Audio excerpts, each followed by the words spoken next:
On the morning of May 8, 1969, in an unremarkable terraced house on Park Avenue in Bristol, England, police discovered the body of a 93-year-old woman who had choked to death on a piece of chicken bone.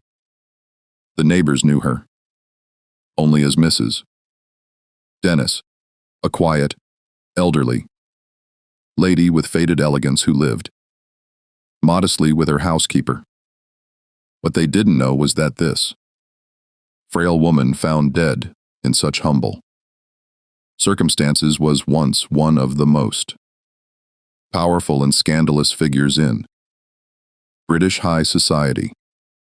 She was Almina Herbert, the 5th Countess of Carnarvon, the woman whose vast fortune funded the discovery of King Carmen's tomb and the real-life inspiration behind the Countess of Grantham in Downtown Abbey.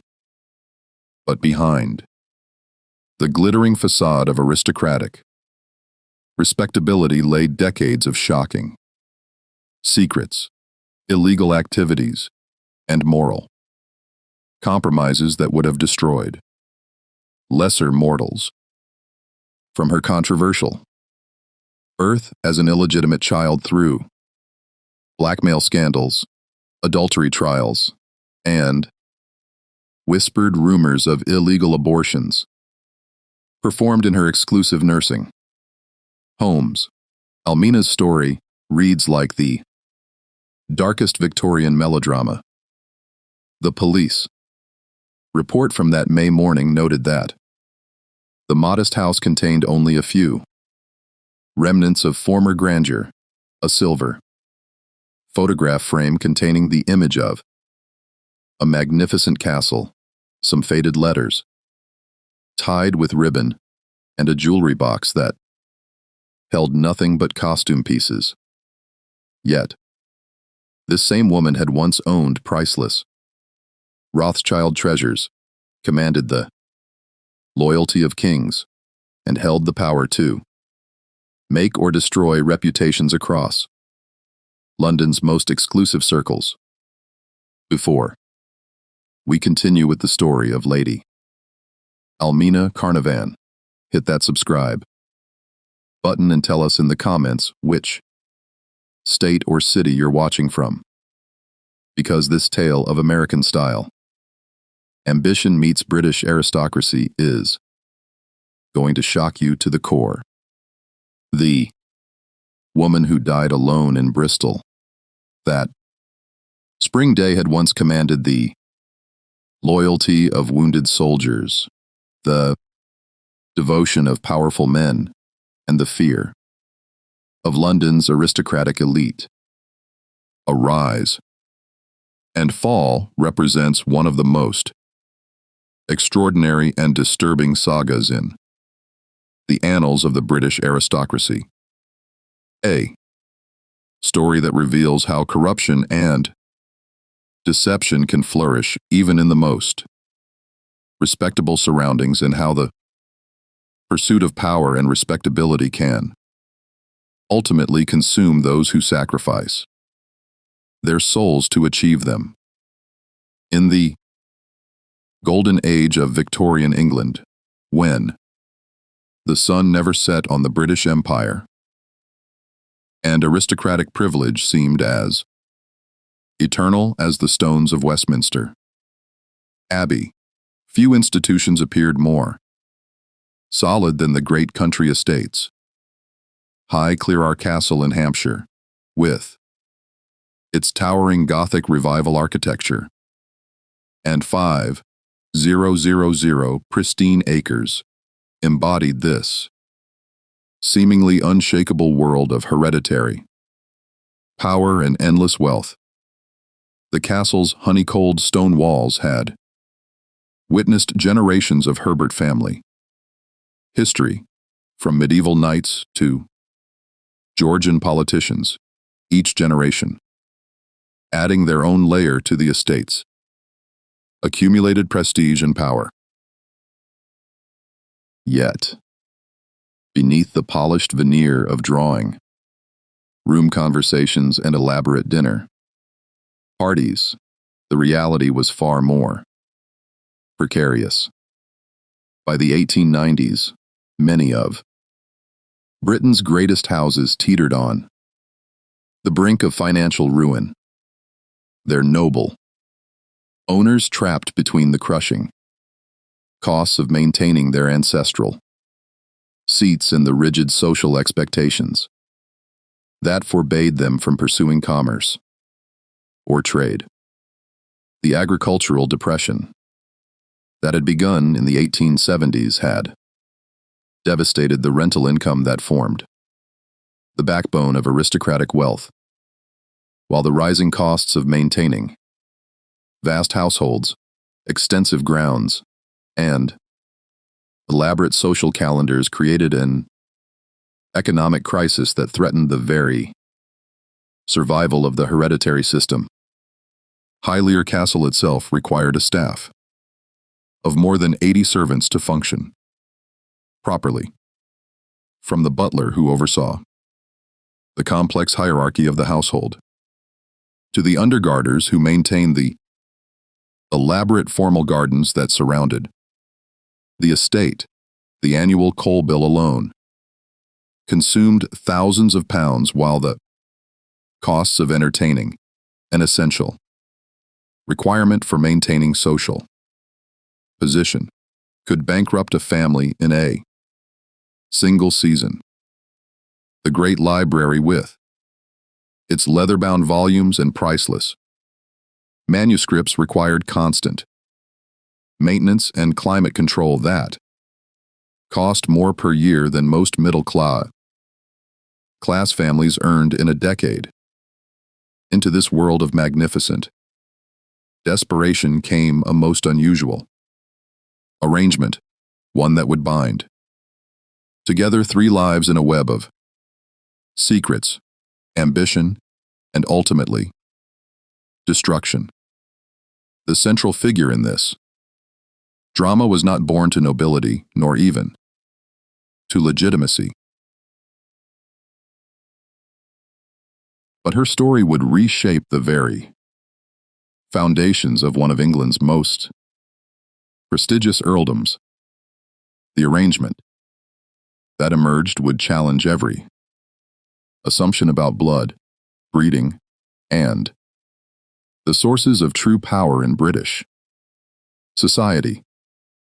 London in the 1870s buzzed with the energy of empire and industry. A city where ancient traditions collided daily with the revolutionary forces of modern capitalism. The traditional aristocracy found themselves sharing social space with railway barons, mining magnates, and banking dynasties whose fortunes dwarfed those of earls and dukes, whose families had ruled English counties for centuries. The city's elite society operated according to unforgiving rules that were simultaneously rigid and surprisingly flexible. Bloodline determined everything. Scandal meant social death, and women, no matter how intelligent or ambitious, existed primarily to serve the interests of the men who controlled their fates.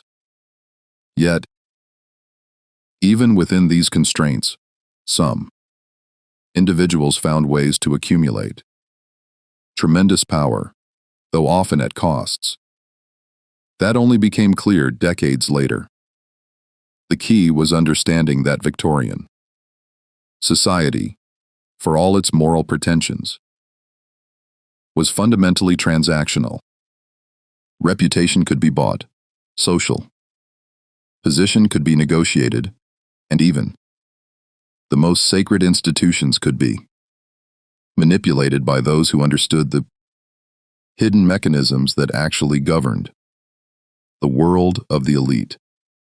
The banking houses of the City of London represented a new form of aristocracy, one built on financial acumen rather than ancient lineage. These institutions commanded resources that made traditional aristocratic wealth seem almost quaint, and their influence extended far beyond the commercial sphere into politics, social policy, and even matters of war and peace. Among these modern princes, none was more enigmatic or influential than Alfred de Rothschild, scion of the legendary banking dynasty that had reshaped European finance through a combination of unprecedented wealth and equally unprecedented discretion. Known for his lavish entertainments at his Mayfair mansion, Seymour Place, Alfred moved effortlessly between the worlds of high finance and high society, hosting dinner parties where cabinet ministers discussed policy with foreign ambassadors, while actresses and opera singers provided entertainment that pushed the boundaries of Victorian respectability. His annual income exceeded that of most German princes, and his art collection rivaled those of major European museums. Yet for all his wealth and connections, he remained an outsider to the hereditary nobility, a man who could buy almost anything except the one thing he most desired: unquestioned acceptance into the innermost circles of British aristocratic power. This exclusion was not merely social, but reflected deeper anxieties about the changing nature of British society itself. The old certainties of blood and breeding were giving way to the raw power of industrial and financial wealth. And nowhere was this transition more visible than in the marriage negotiations that governed aristocratic society. Ancient families found themselves forced to choose between financial survival and social purity, while nouveau-riche dynasties, like the Rothschilds, sought to purchase, through marriage, the legitimacy that centuries of banking success could not provide. It was Alfred who would orchestrate the extraordinary arrangement that brought legitimacy to an illegitimate child, salvation to a bankrupt earl, and scandal to a generation of British society. The consequences of his machinations would echo through the corridors of Highclere Castle for nearly a century, leaving behind a trail of secrets that some would kill to protect and others would die to expose. What began as a simple transaction, money for status, would evolve into something far more complex and dangerous, a system of mutual dependence and shared corruption that would ultimately consume everyone involved. The circumstances of Almina Victoria, Marie Alexandra Wormwell's birth on April 14th, 1876, were shrouded in the kind of deliberate obscurity that Victorian society perfected when confronting uncomfortable truths. The official records carefully preserved in the archives of St. George's Parish in Mayfair list her parents as Captain Frederick Charles Well, a businessman and retired British Army officer, and his French wife, Marie Buer. But these documents, like so much else about Almina's life, represented a carefully constructed fiction designed to conceal a far more complicated and morally ambiguous reality. Marie Buer-Well was a woman of extraordinary beauty and equally extraordinary circumstances. A figure who embodied the complex social dynamics that would define her daughter's entire existence. Born to a respectable French banking family with connections throughout continental Europe, she possessed the kind of sophisticated elegance that was increasingly prized in London's cosmopolitan social circles. Her education had been impeccable. She spoke 4 languages fluently, played piano to concert standard, and moved through European high society with the confidence of someone born to privilege and power. Her marriage to Frederick Well had initially appeared to be a conventional union between 2 families of similar social standing. Frederick himself came from an ancient Yorkshire family with connections to the racing world and the military establishment, and he possessed the kind of easy charm that made him popular in London's clubland. But appearances, as Almina's entire life would demonstrate, could be catastrophically deceiving. The womb well. Marriage was, by most accounts, a disaster from its earliest days, marked by financial irregularities, sexual incompatibility, and a fundamental mismatch of temperaments that made cohabitation increasingly impossible. Frederick proved to be what polite society termed unreliable, a euphemism that covered a multitude of sins ranging from chronic gambling to suspected embezzlement from his wife's family. Contemporary accounts suggest that he had contracted substantial debts through horse racing and card playing, and that he had attempted to resolve these obligations through increasingly desperate expedients that included forging his wife's signature on financial documents and stealing jewelry from her personal collection. The situation was complicated by his drinking, which had progressed from social excess to what would now be recognized as severe alcoholism. By the early 1870s, Marie had effectively separated from her husband, though divorce remained virtually impossible for a woman of her social position. The legal and social constraints that governed Victorian marriage meant that she remained technically bound to Frederick despite their complete estrangement, creating a situation that was both personally humiliating and practically dangerous. She was neither free to remarry nor fully independent, existing in a legal limbo that made her vulnerable to social gossip and financial manipulation. It was during this period of marital crisis that she became involved with Alfred de Rothschild, then establishing himself as one of London's most influential financial figures.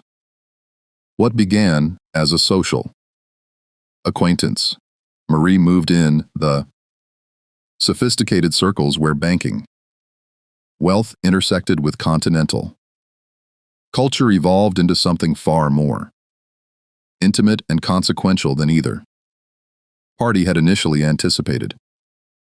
Alfred, a confirmed bachelor who had shown little interest in conventional matrimony, seemed captivated by Marie's combination of intelligence, sophistication, and European elegance. The relationship that developed between Alfred and Marie operated according to the complex social codes that governed extramarital relationships among the Victorian elite. Officially, they maintained the fiction that their connection was merely one of friendship and mutual intellectual interest. Alfred was introduced as Marie's financial advisor and later as her daughter's godfather, titles that provided social cover for a relationship that everyone understood but no one could openly acknowledge. In reality, Alfred had become Marie's primary means of support, providing her with a house in Mayfair, a generous annual allowance, and access to social circles that would have been closed to her as a separated wife. More tellingly, he began to take an extraordinary interest in Marie's welfare that went far beyond what any mere acquaintance might expect. Contemporary bank records show regular, substantial payments from Alfred's personal account to Marie's household expenses, covering everything from servants' wages to the costs of elaborate entertaining. He also provided her with jewelry, artwork, and other luxury items. That established her as one of London's most fashionably dressed women despite her technically precarious social position.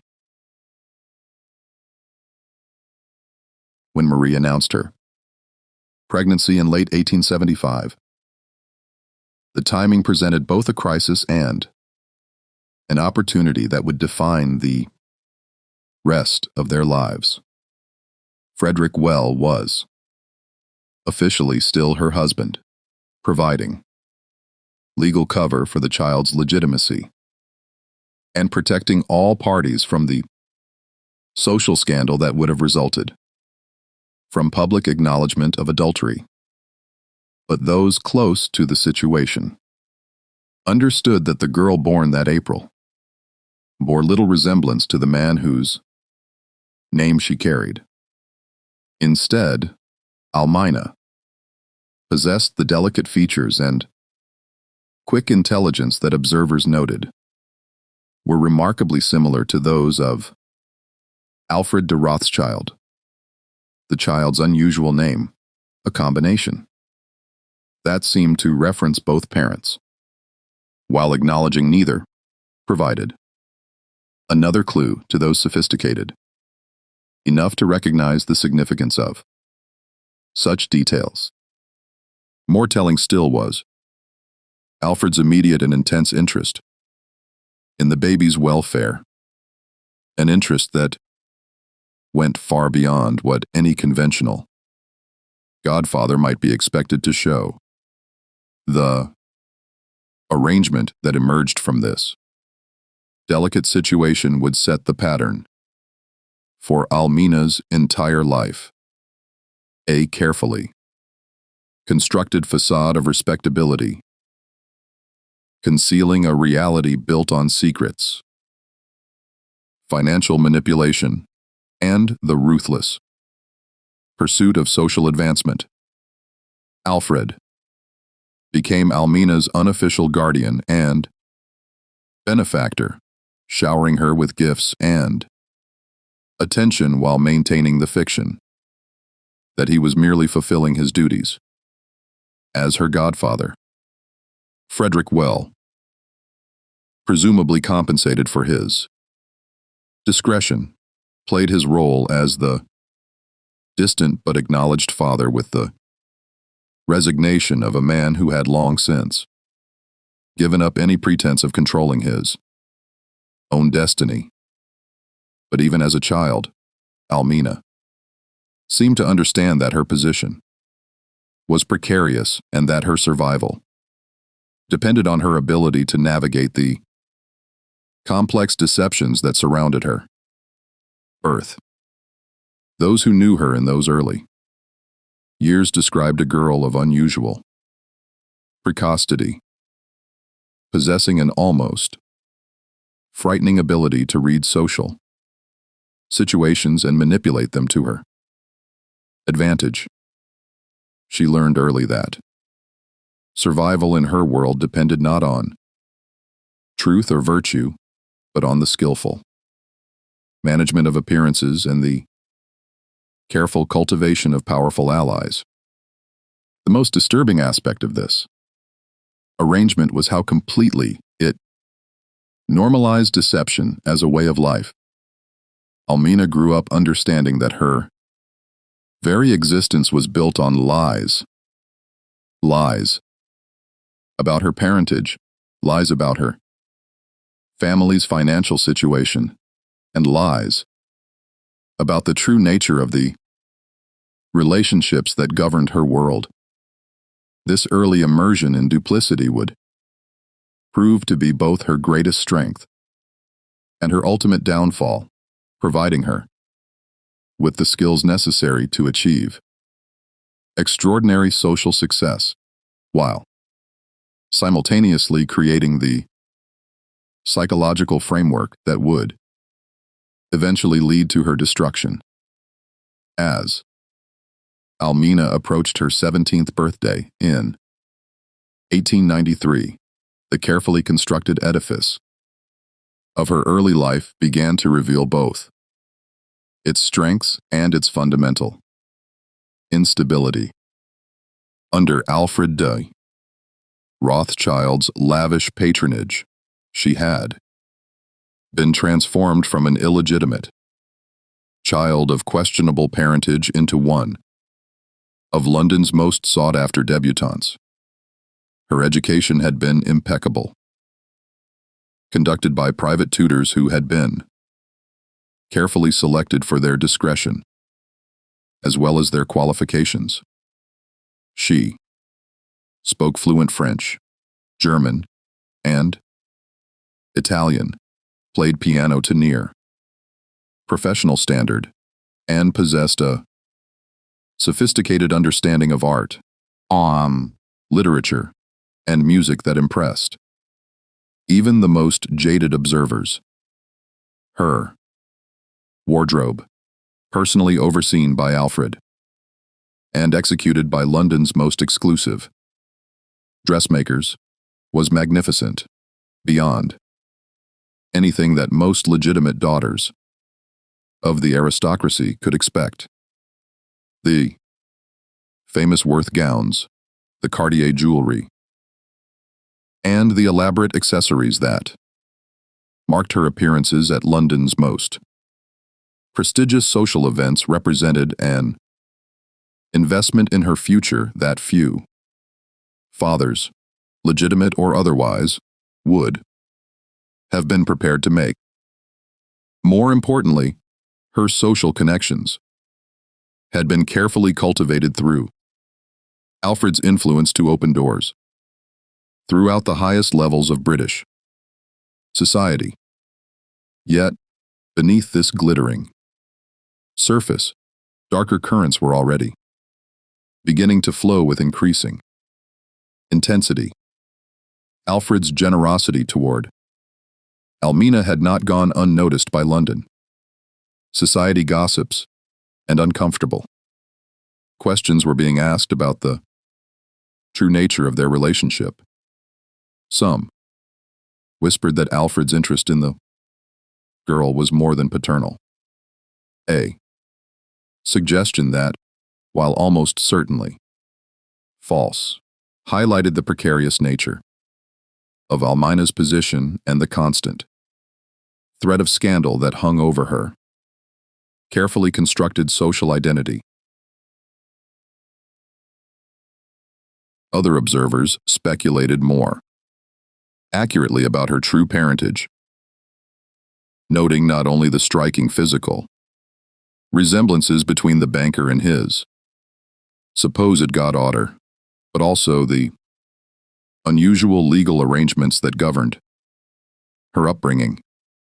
Court records from the period show that Alfred had established a complex series of trusts and financial instruments designed to provide for Almina's future, arrangements that went far beyond what any conventional godfather might be expected to create. These rumors might have remained merely drawing room title, but they intersected with larger anxieties about the changing nature of British society in the 1890s.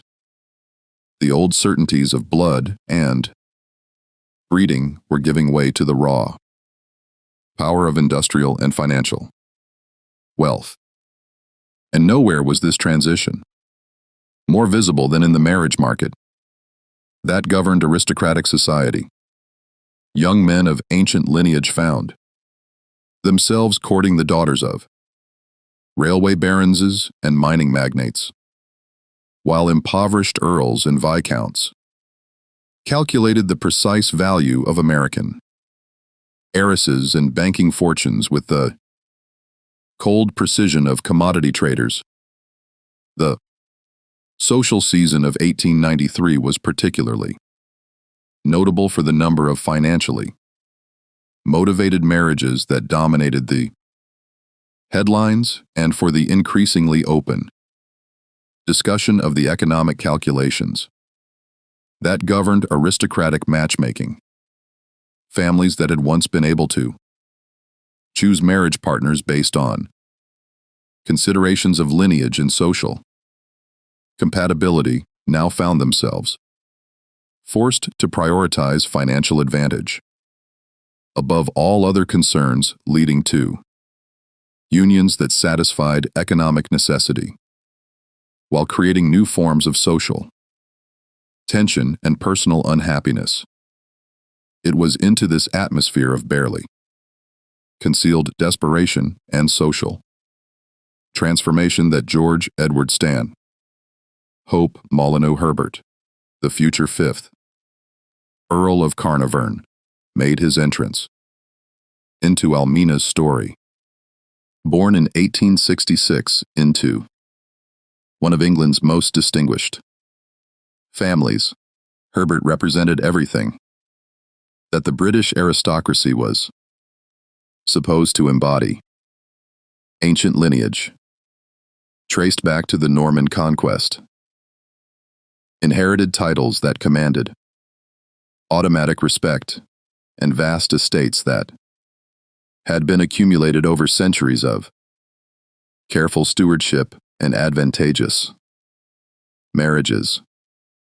The Herbert family had served English kings for more than 8 centuries, providing statesmen, soldiers, and diplomats who had helped shape the course of British history. The family seat at Highclere Castle was itself a monument to aristocratic continuity, its Gothic revival, architecture, incorporating elements that dated back to medieval times, while showcasing the wealth and taste of successive generations. The castle's library contained one of the finest private collections of historical manuscripts in England, while its art galleries displayed treasures that rivaled those of major European museums. But like so many of his generation, Herbert also embodied the fundamental weakness that was eating away at the aristocratic system from within.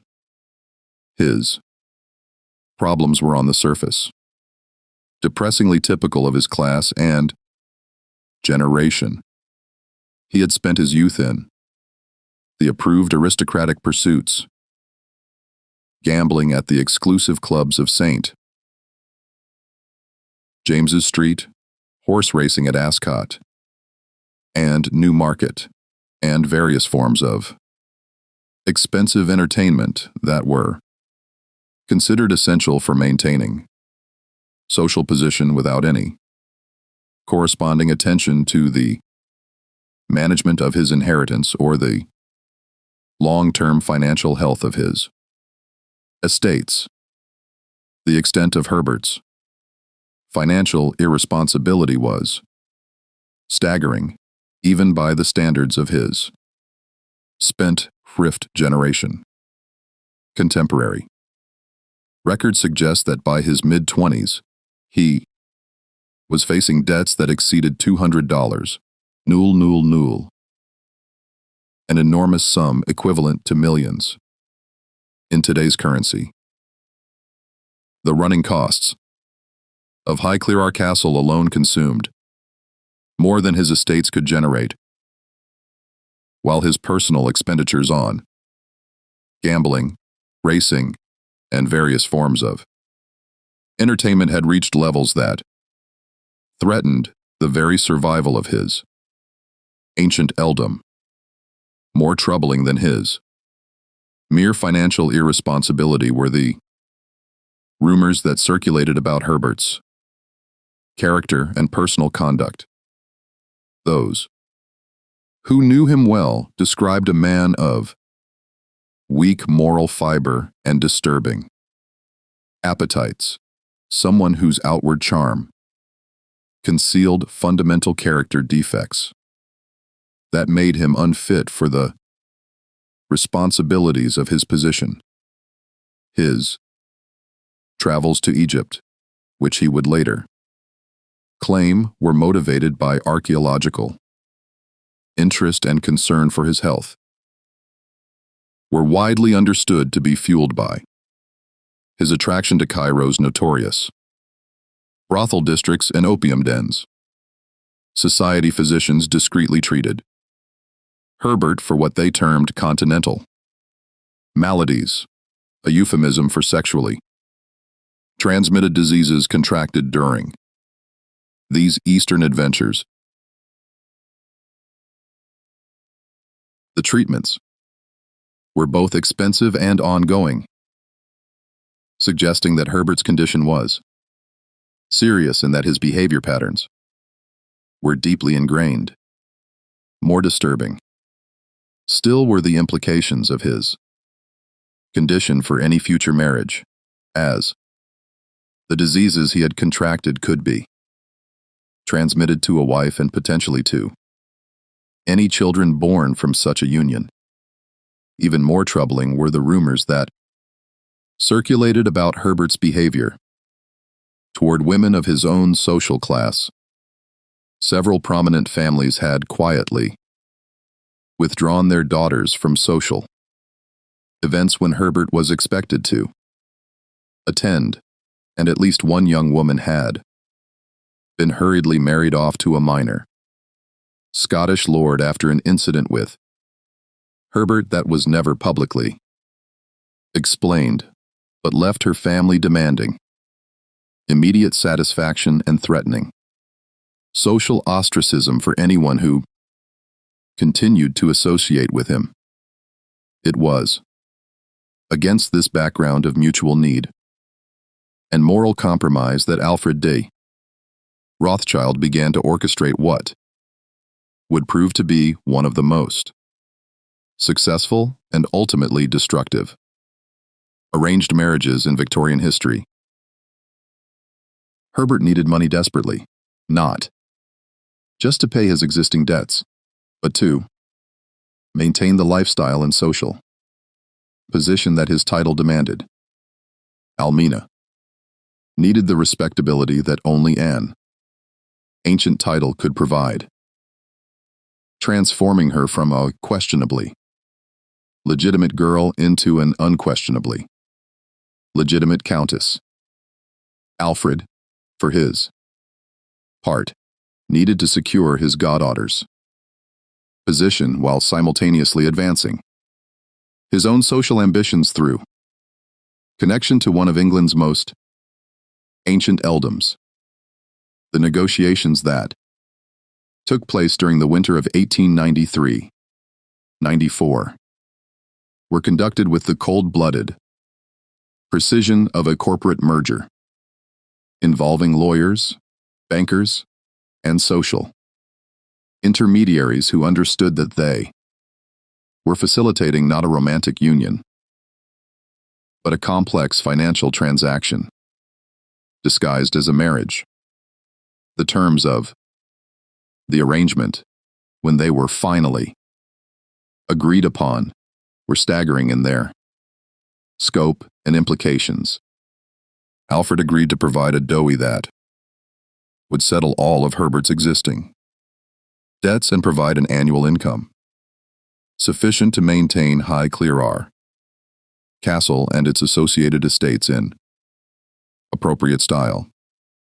In exchange, Herbert would marry Almina and provide her with the social position that her irregular birth had denied her, treating her with the respect and consideration due to a legitimate countess and ensuring that any children born from their union would be raised as unquestioned members of the Herbert family. What no one anticipated, or perhaps what all three parties chose to ignore, was how completely this arrangement would corrupt all three participants, setting in motion a chain of events that would ultimately consume them all in a web of deception, exploitation, and mutual destruction that would span nearly 3/4 of a century. The marriage of Almina Dewell to George Herbert, 5th Earl of Carnarvon on June 26, 1895, was celebrated by London society as a triumph of romantic love over social convention. The newspapers dutifully reported on the bride's ethereal beauty, the groom's distinguished lineage, and the magnificence of the ceremony at St. Margaret's, Westminster, where the cream of British aristocracy gathered to witness what appeared to be a perfect union between ancient nobility and modern elegance.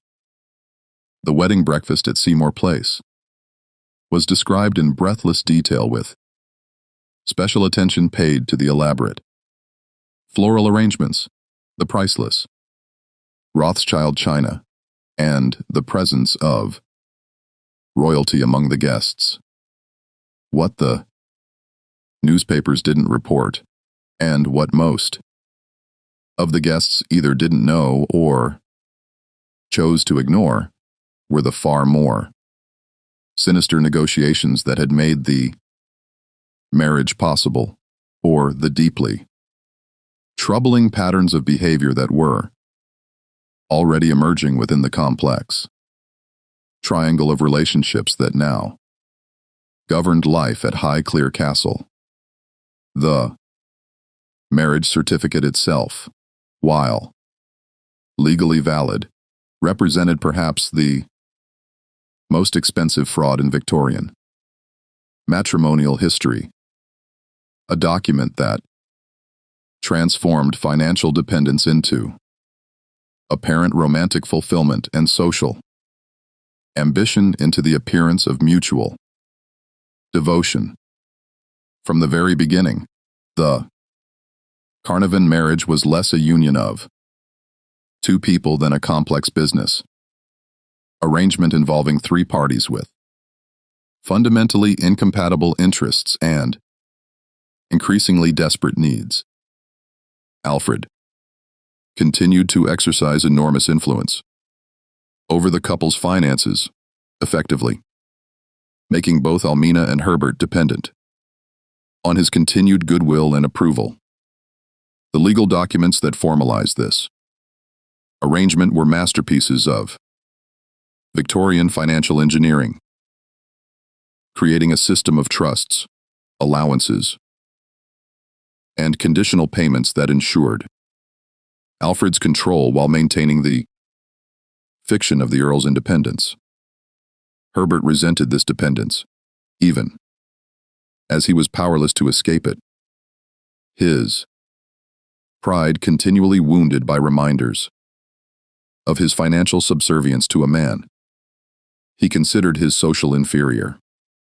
The psychological impact of this humiliation was profound, leading to increasingly erratic behavior that alternated between periods of sullen resentment and explosive anger directed primarily at his wife, who served as a visible reminder of his degraded status.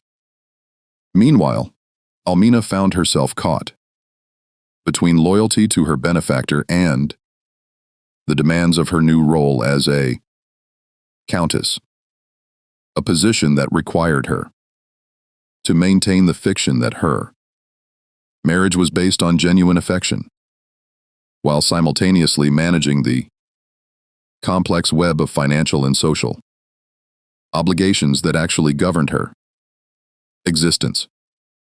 The strain of maintaining these multiple deceptions began to show almost immediately, as observers noted her growing tendency toward controlling behavior and her obvious unhappiness. Despite her apparent social triumph, the psychological dynamics of this arrangement proved to be extraordinarily toxic for all three participants. Herbert's natural weakness and moral cowardice were exacerbated by his financial humiliation, leading him to seek compensation through increasingly reckless behavior that pushed the boundaries of acceptable aristocratic conduct. His trips to Egypt became longer and more frequent, and the stories that filtered back to England suggested activities that went far beyond archaeological research or health-seeking travel. Contemporary accounts from British expatriates in Cairo describe Herbert as a familiar figure in the city's most disreputable quarters, where European gentlemen could indulge in pleasures that would have been unthinkable in London society. The brothel, opium dens, and gambling houses that catered to wealthy visitors became Herbert's primary haunts, and his behavior in these establishments was reportedly so excessive that it shocked even the habitually jaded proprietors who served the international demand. More disturbing still were the reports that Herbert had begun to involve himself in activities that bordered on the criminal, including the illegal antiquities trade that flourished in Egypt during this period. Several contemporary sources suggest that Herbert's later legitimate archaeological activities served partly as cover for an ongoing involvement in the smuggling of ancient artifacts, a lucrative but dangerous business that brought him into contact with some of the most unsavory characters in the Eastern Mediterranean. Meanwhile, Almina discovered that her new position as a countess, while providing the social respectability she had craved, came with its own set of constraints and expectations that often conflicted with her natural intelligence and ambition. The role of a Victorian countess was largely ceremonial, involving an endless round of social obligations that required enormous expenditure, but provided little in the way of genuine power or influence. She was expected to entertain, to patronize appropriate charities, and to serve as an ornament to her husband's social position, but she was discouraged from expressing independent opinions or pursuing interests that might be considered unfeminine or inappropriate. The frustration of these constraints began to manifest itself in increasingly controlling behavior toward her household staff, her social circle, and eventually toward anyone who fell within her sphere of influence. Servants at Highclere began to report incidents of explosive anger over minor infractions, and several long-term employees left their positions, citing the Countess's impossible demands and unpredictable temperament. More disturbing still were the rumors that began to circulate about the couple's private life and the true nature of their relationship. Visitors to Highclere noted the visible tension between husband and wife, the careful way they avoided private conversation, and Almina's obvious unhappiness despite her outward success. The elaborate entertainments that the couple hosted were described as brilliantly orchestrated but somehow hollow, lacking the genuine warmth and spontaneity that characterize truly happy households. Most troubling of all were the questions that began to surround the parentage of the couple's children, particularly their son, Henry. Born on November 7th, 1898, the birth of Henry Herbert should have been a moment of celebration for the Carnarvon family, securing the succession and providing an heir to carry on the ancient Herbert line. The elaborate christening ceremony held in the private chapel at Highclere was attended by representatives of the royal family and celebrated as a triumph of aristocratic continuity. Instead, the event became the source of new anxieties and whispered speculations that would haunt the family for generations to come. Those who saw the infant noted immediately that he bore little resemblance to either of his official parents, possessing instead the darker coloring and distinctive facial features that observers associated with the Earl's close friend, Prince Victor Dulip Singh, the son of the deposed Maharaja of Lahore. Prince Victor, a godson of Queen Victoria and a prominent figure in London society, had been Herbert's closest companion since their days together at Eton College. A man of extraordinary charm and sophistication. He possessed the kind of exotic appeal that made him popular in drawing rooms, where conventional English gentlemen were considered boring. His frequent visits to Highclere had been noted by society gossips long before Henry's birth, particularly the way his presence seemed to transform Almina's demeanor from nervous anxiety to genuine happiness.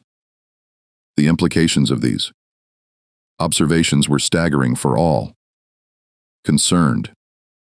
If Prince Victor was indeed Henry's father, it meant that the heir to the Carnarvon heirdom was not actually a Herbert at all, but the illegitimate son of an Indian prince. Such a revelation would not only have destroyed the family's reputation, but could potentially have invalidated Henry's eventual inheritance, throwing the entire Herbert succession into legal chaos. More immediately threatening was the possibility that the Earl himself was aware of the situation and was using his knowledge as leverage in his increasingly complex relationships with both his wife and her benefactor. Contemporary evidence suggests that Herbert was indeed aware of his wife's infidelity and that he chose to ignore it for reasons that were as calculated as they were cowardly. The prince's wealth and social connections made him a valuable ally at a time when Herbert desperately needed both financial support and social protection. Prince Victor's annual income from his Indian estates combined with the generous allowance provided by the British government made him one of London's wealthiest bachelors. His friendship could provide Herbert with access to investment opportunities, social connections, and financial assistance that might help offset his continuing dependence on Alfred de Rothschild. By maintaining the fiction of Henry's legitimacy, Herbert preserved not only his own dignity, but also his access to Alfred's continued financial support, which would have been threatened by any public acknowledgement of his wife's adultery. The arrangement allowed all parties to maintain their social positions while pursuing their individual interests, but it also created a web of mutual blackmail and shared guilt that would ultimately prove impossible to sustain. For Almina, the situation presented a different kind of moral compromise that would shape the rest of her life. She had achieved everything she had been taught to want: title, wealth, social position, but only at the cost of living a lie that grew more complex and dangerous with each passing year. The child she loved was not her husband's son.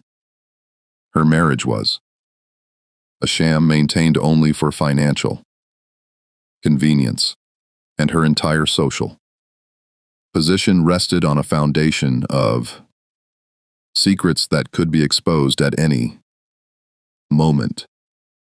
These psychological pressures began to manifest themselves in increasingly erratic behavior that worried even her closest associates. Friends noted her growing obsession with control over her household, her finances, and the people around her.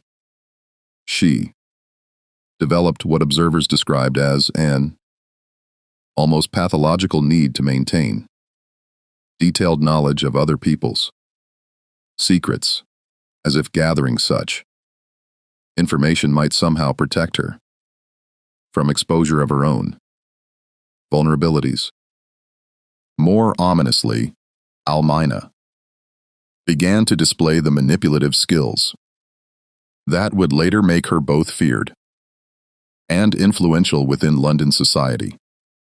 She learned to use her knowledge of other people's weaknesses as tools for advancing her own interests, whether through subtle blackmail, strategic social ostracism, or more direct forms of coercion. What had begun as defensive measures gradually evolved into a comprehensive system for exercising power over others, a system that would eventually extend far beyond the drawing rooms of Highclere Castle into the highest levels of British political and social life. The outbreak of World War I in August 1914 provided Almina with an unexpected opportunity to reinvent herself once again, this time as a patriotic benefactor devoted to the care of wounded soldiers. Her decision to convert Highclere Castle into a military hospital was initially praised by newspapers and society observers as an example of aristocratic duty and selfless service to the nation during its hour of greatest need. The transformation seemed to represent everything that was finest about the British aristocratic tradition: the willingness to sacrifice personal comfort for public service, the application of private wealth to national purposes, and the maintenance of British values even in the face of unprecedented global crisis. What the public didn't understand, however, was how completely this venture reflected the darker patterns that had already come to define Almina's character. The need for absolute control over everyone in her environment, the manipulation of noble causes for personal advantage, and the systematic exploitation of vulnerable individuals who found themselves dependent on her charity. The hospital project would ultimately reveal not Almina's capacity for genuine altruism, but her genius for disguising self-interest as public service and for extracting maximum personal benefit from apparently generous gestures. The transformation of Highclere into a military hospital was indeed remarkable in its scope and apparent generosity, representing an investment of both money and effort that few private individuals would have been willing or able to make. Almina spared no expense in creating what was arguably the most luxurious medical facility in Britain, complete with modern operating theaters equipped with the latest surgical instruments, individual rooms for each patient, furnished with fine linens and comfortable furniture, and a level of comfort that far exceeded anything available in conventional military hospitals. The castle's great rooms were converted into wards that resembled luxury hotel suites more than medical facilities, with patients sleeping in beds that had previously accommodated royal visitors and dining on china that bore the Herbert family crest. Professional nurses were recruited from London's most prestigious hospitals, while a team of renowned surgeons provided medical care that would have been the envy of Harley Street private practice. The hospitals' operating theaters were equipped with the most advanced medical technology available, including X-ray equipment and electric lighting that made round-the-clock surgery possible. Officers wounded in the trenches of France and Belgium found themselves recovering in surroundings of almost unimaginable elegance, attended by staff who addressed them by their military ranks and served meals that rivaled those of London's finest restaurants. The contrast with the brutal conditions they had left behind in the war zone was so stark that many patients initially believed they were hallucinating, unable to comprehend how they had been transported from the hell of the Western Front to what appeared to be a palace dedicated to their comfort and recovery. But beneath this veneer of aristocratic charity, more troubling dynamics were at work that revealed the true nature of Almina's motivations and methods. Her selection of patients was far from random or based purely on medical need. She carefully chose men whose backgrounds, military records, and family connections aligned with her own social and financial interests. Officers from prominent families, men with distinguished service records, and those with potential usefulness to her expanding network of influence found themselves welcomed to Highclere, while enlisted men of equally severe injuries were quietly directed to other less luxurious facilities. The criteria for admission to Highclere military hospital had less to do with the severity of wounds, or the urgency of medical need than with the potential value that each patient might provide to Almina's long-term social and financial plans. Young officers from aristocratic families were particularly sought after, as their gratitude could be converted into useful social connections for years to come. Men with backgrounds in banking, law, or government service were similarly prized as their professional expertise might prove valuable in future business ventures.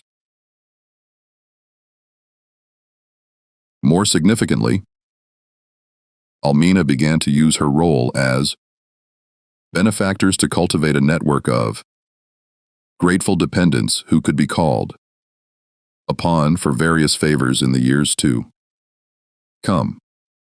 The psychological dynamics of the hospital were carefully calculated to create bonds of obligation that extended far beyond the period of medical treatment, transforming temporary patients into permanent debtors who understood that their social and professional futures might depend on their continued loyalty to their former benefactors. The psychological dynamics within the hospital were equally disturbing when examined closely. Almina's need for control manifested itself in an obsessive attention to every detail of her patients' lives, from their medical treatment to their personal correspondence and private conversations. She maintained detailed files on each patient that went far beyond medical records, including information about their family backgrounds, financial situations, personal relationships, and private confessions made during their most vulnerable moment. Under the guise of ensuring proper care, Almina instituted a system of surveillance that would have impressed the most paranoid Victorian patriarch. She read their letters, both incoming and outgoing, monitored their visitors, and kept detailed records of their conversations with other patients, nurses, and visiting family members. What she presented as maternal concern for their well-being was in reality a systematic program of information gathering that would provide her with intimate knowledge of these men's lives, weaknesses, and secrets for years to come. The nurses and medical staff were instructed to report not only on their patient's physical condition, but also on their emotional state, their private fears and anxieties, and any personal information they revealed during treatment. This intelligence network extended beyond the medical staff to include servants, orderlies, and even other patients, creating an atmosphere of constant observation that some of the more perceptive officers found deeply unsettling. More troubling still were the rumors that began to circulate about Almina's personal relationships with certain patients, particularly young officers who came from prominent families or who possessed particular physical attractiveness. Several wounded officers spoke privately to friends and family members about the Countess's habit of visiting their rooms late at night, ostensibly to check on their comfort and progress, but often engaging in conversations that seemed designed to extract intimate confessions about their fears, their family situations, their romantic relationships, and their future plans. These nocturnal visits followed a pattern that became increasingly recognizable to those who experienced them. Almina would arrive in the patient's room dressed in elegant but somewhat revealing nightwear, carrying a tray with brandy or other medicinal spirits that she claimed would help with sleep and pain management. She would then settle into a chair beside the bed and engage the patient in what appeared to be casual conversation, but was actually a sophisticated interrogation designed to elicit personal information that might prove useful later. Some patients described feeling uncomfortable about these encounters, noting that Almina seemed to take an unusual interest in their most vulnerable moments and private thoughts. Others found themselves drawn into intimate conversations that they later regretted, revealing details about their families, their financial situations, or their personal relationships that they would never have shared under normal circumstances. A few reported that these conversations had taken on overtones that seemed inappropriately intimate, with the Countess making remarks or gestures that suggested interests that went beyond mere medical or maternal concern. The Earl's reaction to his wife's hospital activities revealed both his fundamental weakness and his growing awareness of the dangerous game she was playing with increasingly powerful and potentially dangerous individuals. Privately, he referred to Highclere as Carnarvon, amputate, a bitter joke that reflected not only his resentment at being displaced from his own home, but also his suspicion that Almina's motivations were far from purely charitable, and that her methods were creating risks that could ultimately destroy them all. Yet Herbert was powerless to intervene effectively, both because of his continued financial dependence on Alfred's support and because Almina's public image as a devoted nurse and patriotic benefactors made any criticism of her activities socially impossible. Any attempt to challenge her hospital operations would have been seen as unpatriotic selfishness, while his own reputation for weakness and moral compromise meant that his objections would carry little weight with public opinion or government authorities.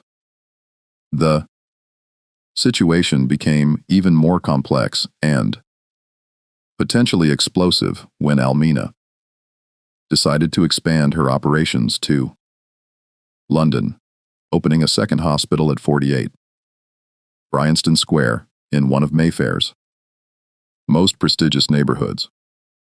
This facility, while smaller than Highclere, operated under even less oversight and became the site of activities that pushed the boundaries of both medical ethics and legal propriety in ways that would have shocked even the most worldly observers of London society. The London hospital attracted a different class of patients than Highclere, including foreign officers, government officials, and wealthy civilians who had been injured in air raids or other war-related incidents. The facility's location in the heart of London's diplomatic quarter made it a natural gathering place for international visitors, creating opportunities for intelligence gathering and influence peddling that Almina was quick to exploit. Patients at Bryanston Square reported medical procedures that seemed designed more to extract information than to promote healing. including the use of experimental drugs that induced states of relaxation and talkiveness that made patients unusually willing to share sensitive information about their governments, military, operations, or personal circumstances. Some described feeling as though they had been drugged during their treatment, experiencing periods of confusion and memory loss that made it difficult to recall exactly what they had said or done during their stay. It was during this period that Almina began to develop the network of medical professionals who would later enable her most controversial and potentially criminal activities. Dr. Harold Hendy, who served as chief medical officer at both hospitals, was a man of questionable credentials whose previous practice had been marked by several suspicious incidents involving wealthy female patients who had required emergency treatment for undisclosed conditions. Under Dr. Hendy's guidance, both hospitals began to offer services that extended far beyond conventional military medicine, including procedures and treatments that were not generally available through normal medical channels. The nature of these services was kept strictly confidential, but contemporary records suggest that they included everything from cosmetic surgery to treat disfiguring war wounds, to more controversial procedures that addressed delicate medical conditions affecting both male and female patients. The most disturbing aspect of Almina's wartime activities was the way they normalized the systematic exploitation of vulnerable individuals in the name of patriotic duty and charitable service. The wounded officers who benefited from her care were also, whether they realized it or not, being inducted into a system of obligation and dependence that would follow them for the rest of their lives, creating a network of influence that extended throughout the highest levels of British military, political, and social leadership. Those who proved useful to Almina's purposes found their careers mysteriously advanced, their social connections mysteriously expanded, and their access to opportunities mysteriously improved. Letters of recommendation appeared from unexpected sources. Introductions were made to influential individuals, and financial opportunities presented themselves with convenient timing. The recipients of this assistance understood, without being explicitly told, that their good fortune came with certain expectations and obligations that would need to be honored in the future. Conversely, those who failed to show appropriate gratitude or who seemed reluctant to participate in Almina's expanding network of mutual obligation discovered that their reputations could be just as mysteriously damaged. Rumors circulated about their conduct during their hospital stay. Questions were raised about their fitness for promotion or important assignments, and social invitations mysteriously ceased to arrive. By the war's end in November 1918, Almina had successfully transformed herself from a marginally legitimate countess into one of London's most influential women, commanding a network of grateful dependents that included decorated war heroes, rising political figures, and successful businessmen who had all passed through her hospitals during their most vulnerable moments. But the method she had used to achieve this transformation had also created a web of secrets, obligations, and potential exposures that made her position more precarious than ever before. The stage was being set for the final, most destructive phase of her career, a phase that would ultimately consume not only Almina herself, but nearly everyone who had the misfortune to become entangled in her increasingly complex and dangerous web of manipulation and deceit. Just when we thought we'd seen the depths of Almina's manipulation during the war, her story takes an even darker turn in the post-war years. If this tale of aristocratic corruption is sending chills down your spine, share this video with someone who loves dark historical mysteries. Hit that like button too. Support our content.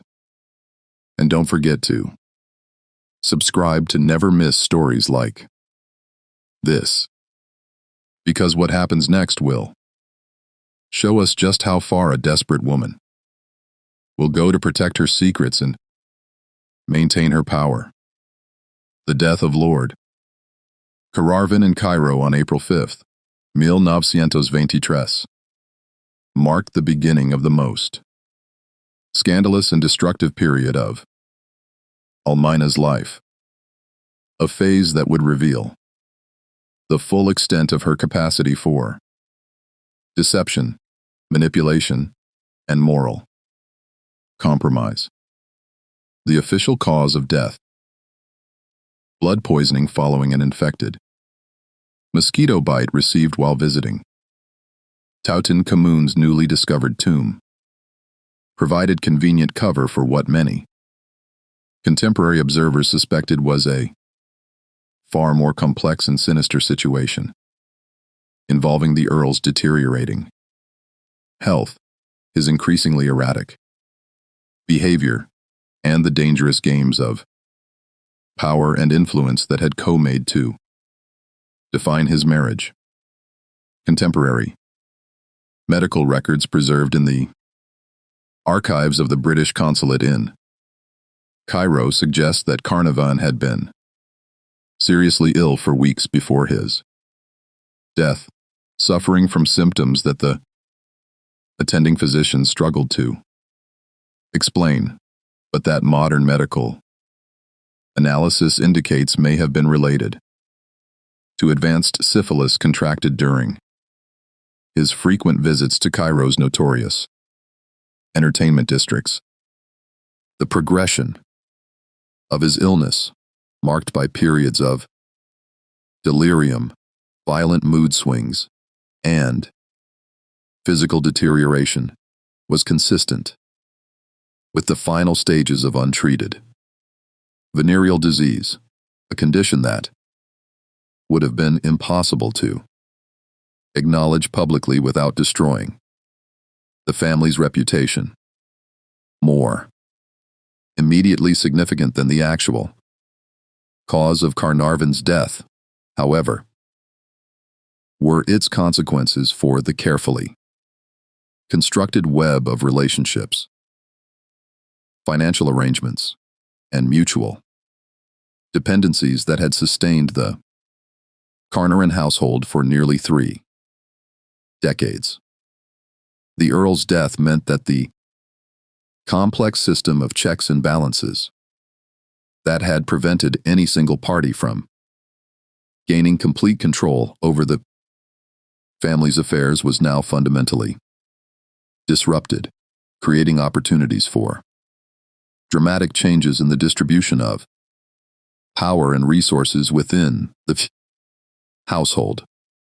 Alfred de Rothschild had died 5 years earlier in 1918, leaving Almina financially independent, but also removing the protective influence that had shielded her from the full consequences of her actions throughout her adult life.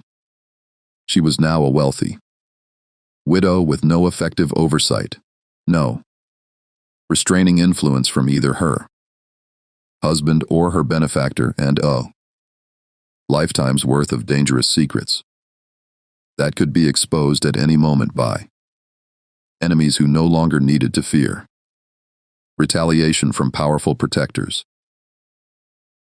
The speed with which Almina moved to secure her position after her husband's death revealed both her desperation and her fundamental ruthlessness in protecting her interests.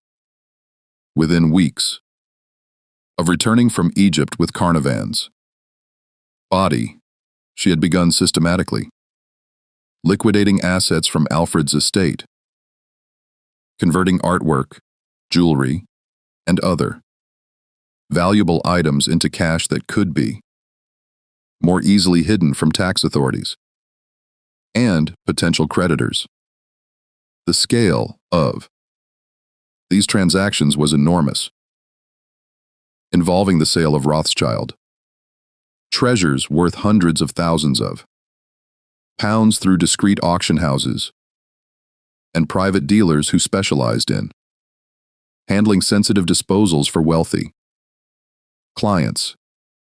More significantly, she had also begun to distance herself from her son Henry, the new 6th Earl, whose own investigations into the family finances threatened to expose the full extent of her financial manipulations over the previous decades.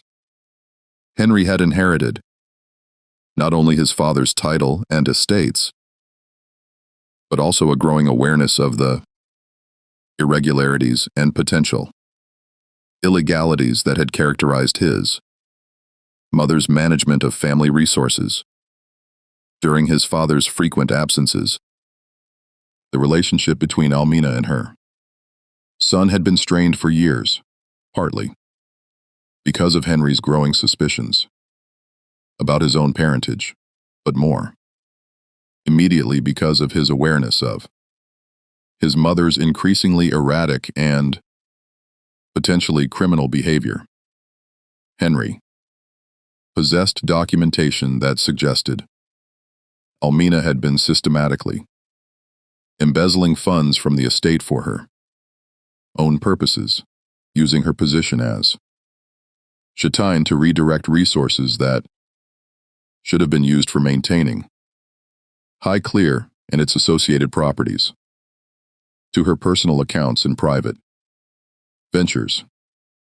Henry had also begun to ask uncomfortable questions about the true nature of his mother's hospital operations and the sources of income that had allowed her to maintain such lavish facilities without apparent regard for cost or profitability.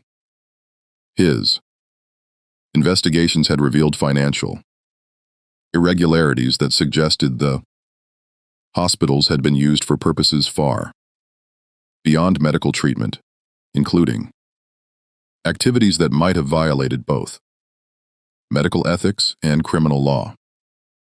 But Henry inherited not only his father's title, but also his fundamental weakness of character, lacking the strength or courage necessary to confront his mother directly about her misconduct, while being unable to ignore the mounting evidence of her potential criminality. The result was a cold war between mother and son that would ultimately lead to Henry's most devastating betrayal. Betrayal that would destroy whatever remained of family loyalty while exposing Almina to legal and social consequences that she had spent decades trying to avoid. The situation became infinitely more complex and dangerous with Almina's hasty remarriage to Lieutenant Colonel Ian Onslow Dennis Doone in December 1923, just 8 months after Carnarvon's death. and at a speed that shocked even London's scandal-hardened society. Observers. The marriage was clearly motivated by desperation rather than affection, representing Almina's attempt to secure protection and support from a man whose own moral flexibility and financial needs made him both a valuable ally and a potentially catastrophic liability. Dennis was everything that Carnarvon had not been. Young, handsome, charming, physically vigorous, and absolutely without moral scruples or ethical constraints. He was also deeply in debt, recently divorced under scandalous circumstances and carrying secrets of his own that made him both valuable and extremely dangerous as a marriage partner. His military record, while superficially impressive, concealed a pattern of behavior that had repeatedly brought him to the attention of his superior officers for reasons that had nothing to do with his professional competence. The circumstances of Almina's courtship with Dennis revealed the full extent of her moral corruption and her willingness to engage in criminal activity to protect her position and advance her interests. She had met him in Paris in 1923 years before Carnarvon's death, at a time when her husband was in Egypt and she was ostensibly in France for medical treatment related to her hospital work. The meeting had been arranged through intermediaries who specialized in facilitating discreet relationships for wealthy individuals seeking companionship or services that could not be obtained through conventional social channels. Almina had immediately begun providing Dennis with substantial financial support in exchange for services that went far beyond mere companionship or social escort duties. Dennis Dunn's primary value to Almina was his willingness to serve as a front for increasingly sophisticated money laundering operations, allowing her to move funds through his bank accounts in ways that concealed their true ownership from tax authorities, creditors, and family members who might question her financial activities. The money laundering scheme operated through a network of shell companies, offshore accounts, and complex financial instruments that allowed Almina to convert assets from Alfred's estate into untraceable cash while maintaining the appearance of legitimate business transactions. Dennis's military connections provided access to international banking systems and foreign exchange markets that would have been difficult for Almina to access directly, while his social connections provided cover for transactions that might otherwise have attracted unwanted attention from authorities. More disturbing still was the evidence that emerged during later legal proceedings, suggesting that Almina and Dennis had been lovers while Carnarvon was still alive, conducting their affair with a brazenness that shocked even London's jaded society observers who were accustomed to discreet extramarital arrangements among the upper classes. Contemporary diary entries and letters preserved in private archives describe encounters between Almina and Dennis at locations throughout London and Paris, including hotels, private clubs, and even Almina's own hospital facilities. Dennis Toone had been a frequent visitor to both of Almina's hospitals during the war, ostensibly as a patient receiving treatment for minor injuries sustained during military service, but actually serving as her accomplice in various financial schemes and intelligence gathering operations. Their relationship had been an open secret among certain circles for years before Carnarvon's death made it legally possible for them to marry, with several prominent society figures later testifying that they had assumed the couple were already married, in all but name. The marriage to Dennis also brought Almina into direct contact with Dorothy Dennis, the colonel's first wife, whose own story revealed the depths of moral depravity that characterized the social circles in which Almina now moved, and the kinds of arrangements that wealthy and powerful individuals were willing to make in pursuit of their personal and professional interests.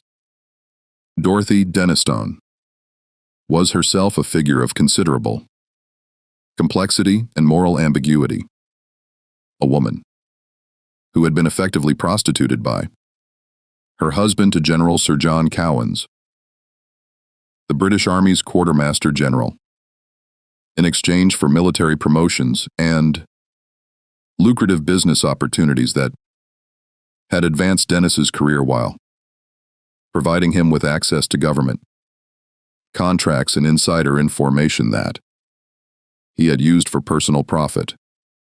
The arrangement between Dorothy, her husband, and General Cowans had continued for years during and after World War I, with Dorothy serving as the general's mistress while remaining legally married to Dennis, a triangular relationship that provided all parties with the sexual gratification, financial benefits, and professional advancement they desired, while maintaining a careful veneer of respectability that protected them from public scandal.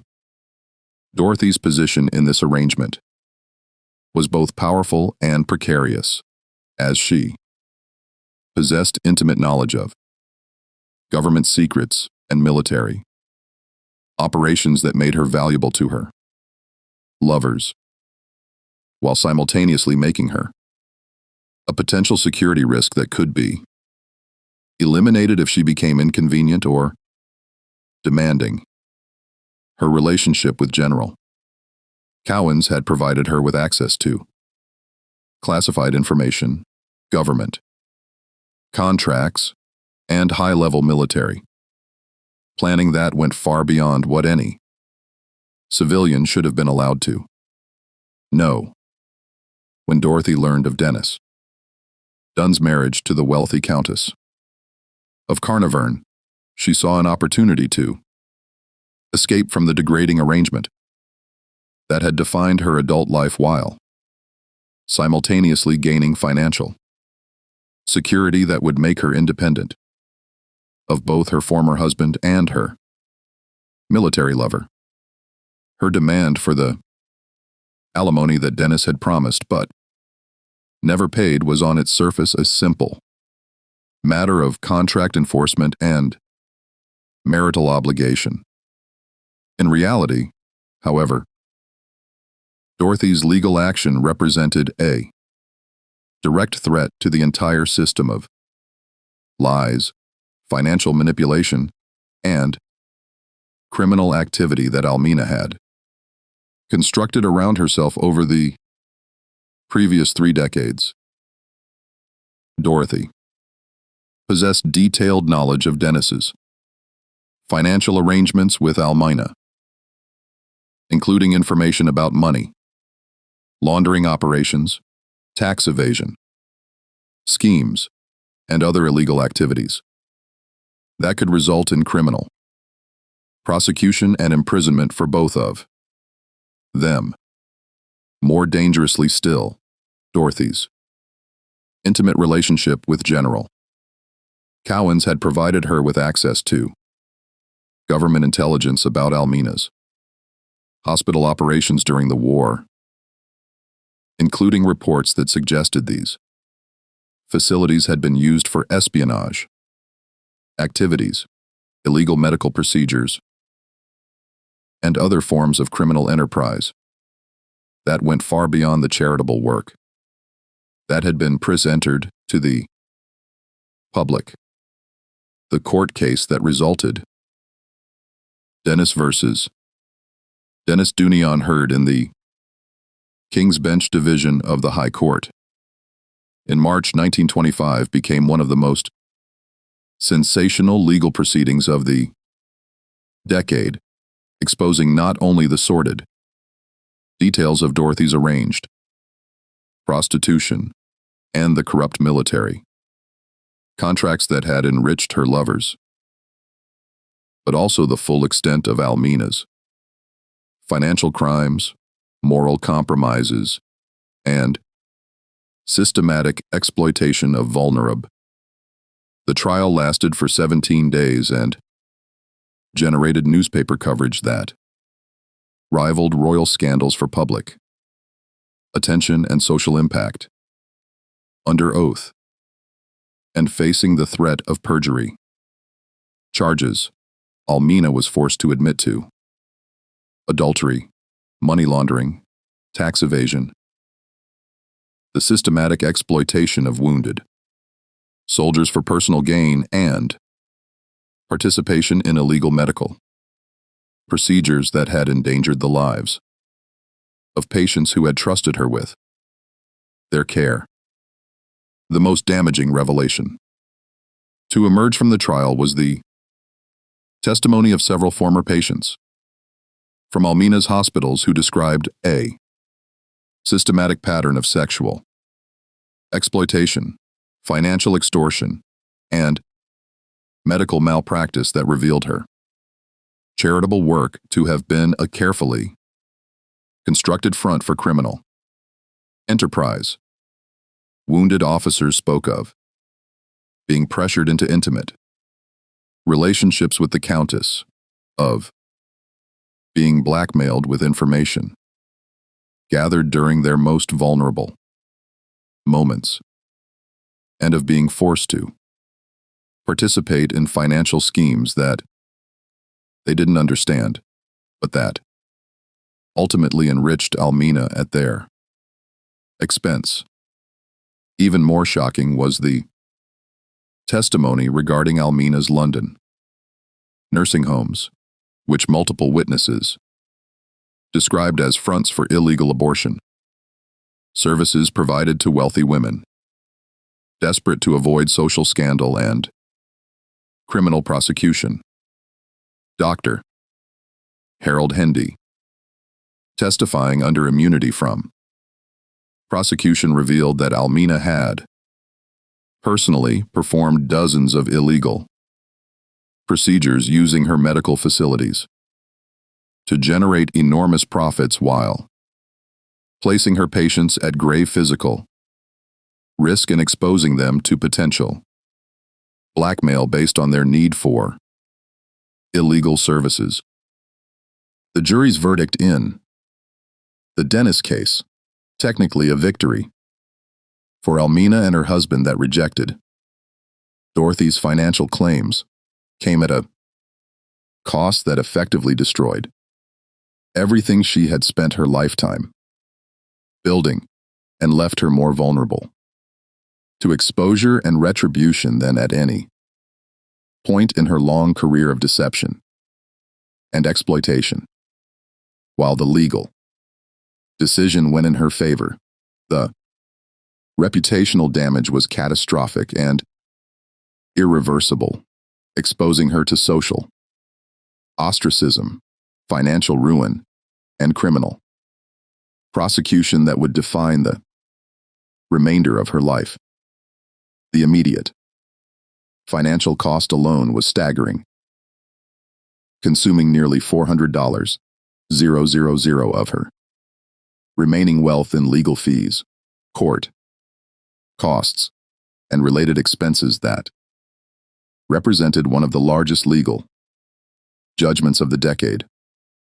But the reputational damage proved far more devastating than any monetary loss, as London society, which had tolerated Almina's eccentricities and overlooked her questionable behavior as long as she maintained a veneer of respectability and provided valuable services to influential individuals, now ostracized her completely and permanently. The social circles that had once competed for her attention now treated her as a pariah, with former friends and associates publicly distancing themselves from any connection to her or her activities. Invitations to important social events ceased to arrive. Charitable organizations quietly removed her name from their boards and patron lists, and even tradespeople who had previously been eager to serve the Countess of Carnarvon now demanded cash payment in advance for their services. More devastating still was the response of her own family, particularly her son, Henry, who used his mother's legal troubles as an opportunity to launch his own comprehensive investigation into her financial activities and their impact on the Carnarvon estate. What Henry discovered was a systematic pattern of embezzlement, fraud, and asset stripping that went back decades and involved not only the misappropriation of funds provided by Alfred de Rothschild, but also the systematic looting of high Clearar's art collections, library, holdings, and other valuable assets that rightfully belonged to the estate rather than to Almina personally. Henry's investigation revealed that Almina had been selling family treasures for years, using the proceeds to fund her personal lifestyle, her hospital operations, and her increasingly expensive efforts to maintain her social position and political influence. Priceless paintings had been replaced with clever forgeries. Rare books and manuscripts had been sold to private collectors, and valuable jewelry had been systematically replaced with paste copies that could pass casual inspection but were worthless. The extent of the theft was breathtaking in both its scope and its audacity, representing not merely the taking of money, but the systematic destruction of centuries of family heritage and cultural patrimony, items that had been in the Herbert family for generations, including gifts from monarchs and artifacts of genuine historical significance had been converted into cash to support Almina's personal ambitions and criminal enterprises.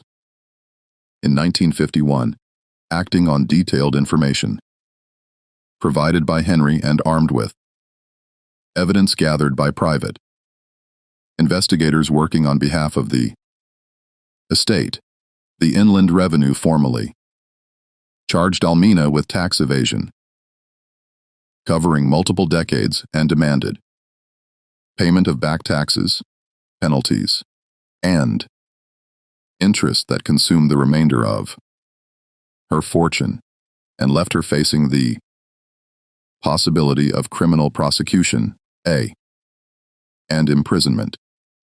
The tax case revealed the full sophistication of Almina's financial crimes involving offshore accounts, shell companies, and complex money laundering schemes that had allowed her to hide millions of pounds from British tax authorities while maintaining the fiction of legitimate charitable and business activities. The Investigation uncovered evidence of systematic fraud dating back to the early years of her marriage, suggesting that her criminal activities had begun almost immediately after her arrival at High Clear and had continued uninterrupted for more than 5 decades.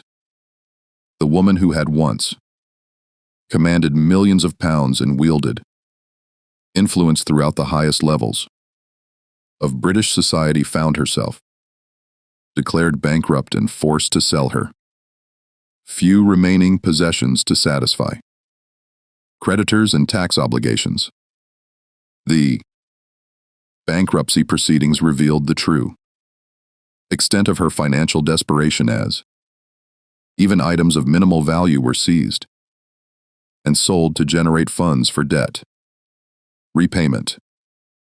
The final decades of Almina's life were marked by a relentless downward spiral that seemed designed to mirror the suffering she had inflicted on others throughout her career of exploitation and manipulation. Dennis Dunn's death from chronic asthma in 1938 left her alone and increasingly desperate, dependent on the charity of former associates who remembered her power but felt no obligation to support her in her decline and disgrace. Her attempts to restart her nursing home business failed repeatedly, partly because of her damaged reputation, but also because the methods she had previously used to generate profits were no longer tolerable even to the morally flexible circles in which she had once moved. Government oversight of medical facilities had increased substantially since the war, making it impossible to operate the kind of unregulated establishments that had previously provided her with both income and opportunities for exploitation. Most pathetically, Almina spent her final years attempting to trade on her connection to the discovery of Carmen's tomb, writing articles for popular magazines and giving lectures that promised to reveal insider secrets about the famous archaeological find and her role in financing the expedition that had made the discovery possible. But even these efforts were tainted by her inability to distinguish between truth and self-serving fiction, leading her to invent increasingly elaborate stories about her relationship with Howard Carter and her personal involvement in the excavation process. The lectures and articles revealed a mind that had lost the ability to distinguish between reality and the elaborate fantasies she had constructed to justify her actions and maintain her sense of self-importance. Contemporary accounts describe presentations that mixed genuine historical information with obvious fabrications delivered by a woman whose mental faculties were clearly deteriorating, but who maintained her compulsive need to be the center of attention and admiration. The end came on May 8, 1969, in that modest terrace house in Bristol where Almina lived with Anne Ledbetter, a former employee who had remained loyal despite decades of mistreatment and financial exploitation. Anne had worked for Almina since the 1930s, initially as a nurse in her medical facilities, but later as a general companion and housekeeper who provided the practical support that Almina needed to maintain even the most basic standards of daily life. The official cause of death choking on a piece of chicken gristle while eating. Dinner seemed almost Cree-appropriate for a woman who had spent her life consuming more than she could safely handle, whether in terms of wealth, power, or the secrets and vulnerabilities of others.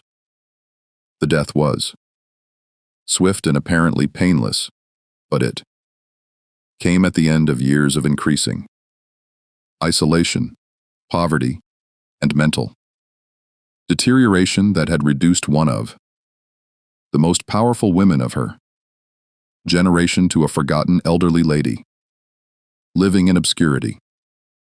Yet, even in death, Almina's capacity for generating controversy and inflicting final wounds continued to manifest itself.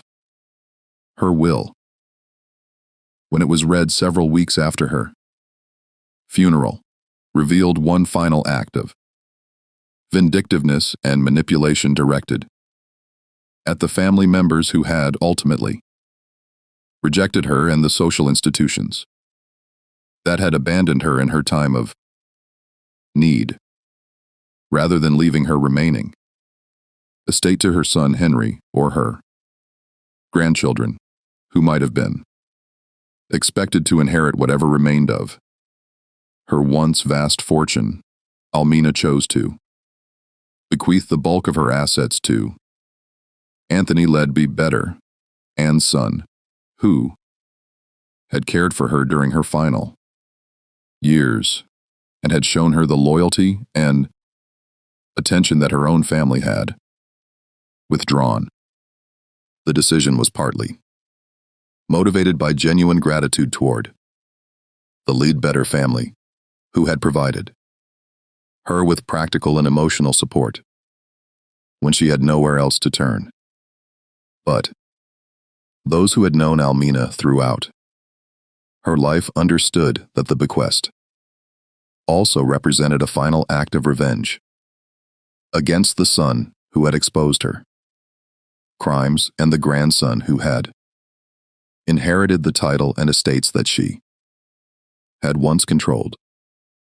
The discovery of Almina's extensive personal papers, diaries, and correspondence after her death provided historians and biographers with an unprecedented window into the mind of a woman who had systematically corrupted everyone and everything she had touched throughout her long and destructive career. Her own words preserved in thousands of pages of handwritten notes in private reflections revealed a personality marked by narcissism, paranoia, and an almost complete inability to distinguish between reality and the elaborate fictions she had constructed to justify her actions and maintain her self-image. The diaries covered more than 50 years of her life and documented not only her major crimes and scandals, but also the psychological processes that had allowed her to rationalize behavior that would have been unthinkable to individuals with normal moral development. They revealed a woman who had genuinely convinced herself that her exploitation of others was actually a form of service to them, and that her criminal activities were justified by the good work she had done during the war and her contributions to British society. Perhaps most disturbing of all was Almina's apparent belief, maintained until the very end of her life, that she had been the victim rather than the perpetrator of the various scandals and criminal prosecutions that had defined her later years. Her diaries were filled with bitter complaints about the ingratitude of those she claimed to have helped, the jealousy of those who had failed to appreciate her contributions to society and the unfairness of a legal and social system that had refused to understand her true nature and value.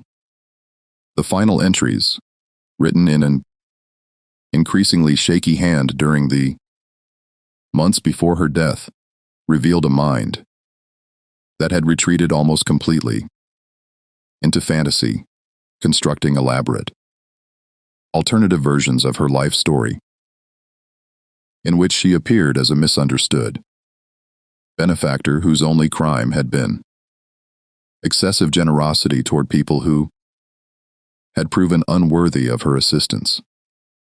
This remarkable story shows us how power, when built on deception and maintained through systematic exploitation, ultimately consumes those who wield it as completely as it destroys those who fall victim to it. Almina Herbert, Countess of Carnarvon, achieved everything she thought she wanted: wealth, title, social position, and influence over some of the most powerful individuals in British society. But in pursuing these goals through corruption and moral compromise, she created the very forces that would ultimately destroy her. Her life serves as a dark mirror to the glittering world of aristocratic privilege that continues to fascinate popular culture through productions like Downton Abbey, revealing that behind the elegant facades and refined manners of the British upper classes lay the same human capacity for greed, exploitation, and moral corruption that exists in every society and every historical period. What do you think of this extraordinary story?